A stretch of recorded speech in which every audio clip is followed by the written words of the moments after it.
Let's learn with Teacher Jonah Liza. Hello, this is Teacher Jonah and welcome back to my channel. Dito naman po tayo sa shapes. Papakita ko naman sa inyo itong mga activities, mga learning materials na ginawa ko about shapes. Actually, pareho lang naman to ng concept ng aking colors. Kita ko lang yung una. Lang, nag-print lang ako, nag-cut lang ako using colored bond paper ng mga shapes. Tapos nila, dinikit ko lang sa isang cardboard. Tapos dito, nag-cut din ako ng isa pa yung duplicate po niya. Tapos nilaminate ko lang. Tapos imamatch lang siya ng bata. So, rectangle, rectangle, tapos diamond, square, oval, and star, and triangle, and circle. Kung papansin nyo, iminatch ko yung kanilang kulay ng shape sa isa't isa. Kasi, di ba, naaral na nila yung colors. So, familiar sila sa color matching na. So, pag next level dito sa shapes, unti-unti muna. So, kailangan ang kanilang titingnan, hindi lang yung shapes, pati yung colors.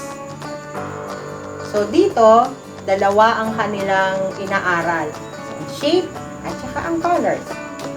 At ang isa pang activity ng shape matching ay yung objects naman. So hindi lang siya basta shape. Ang gagawin naman natin, ang exercise naman natin sa bata, kung paano nila ma-recognize ang objects according to their shapes. So, kagaya po nito, rectangle is for this TV set has a rectangle shape. So, yung oval, an egg has an oval shape. Nakita niyo po ba? The ball has a circle shape. This cookie has a star shape. A gift has a square shape. This kite has a diamond shape. And this hanger has a triangle shape. Okay, so ganun po. And then next, ito naman, about shapes din, parang ang concept po niya ay kagaya nito. Kagaya nung una kong ginawa sa colors. Binutasan ko rin. This time, hindi naman color yung ko sa kanya, kasi yung shape naman. Naglagay ako dito ng mga different shapes. Tapos, binutasan ko dito sa ibaba ng bawat shape. Tapos, ang ipulog lang. Ito po ay isang lumang shoebox.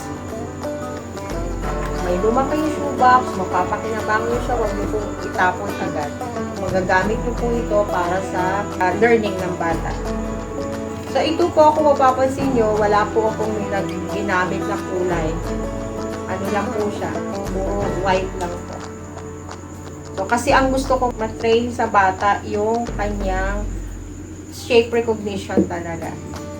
This time, rectangle.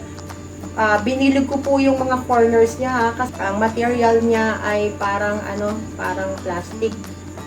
So, para po safe sa bata dahil hindi siya cardboard.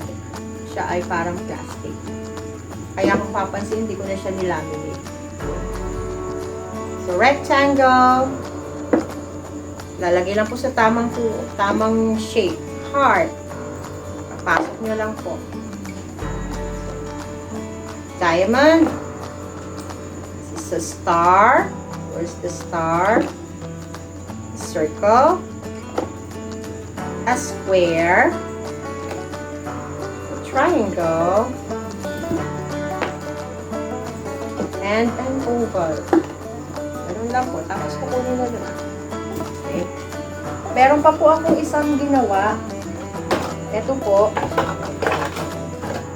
kung mapapansin nyo, ito ay mineral water bottle. Yung empty bottle of mineral water. So, ang ginawa ko, pinutasan ko lang siya ng different shapes all over its body Tapos, nilagyan ko na lang po siya ng kulay. Itong ginamit kong kulay dito, pumili ako ng mga different colors ng electrical tape. So, electrical tape. Tapos, yun ang inilagay ko. Tsaka para pati yung mga sharp edges ay matakpan at hindi masugatan ang bata. So, ganun din po. Pwedeng ito ang gamitin nyo. Yung ginamit ko dito. So, star, where's the star?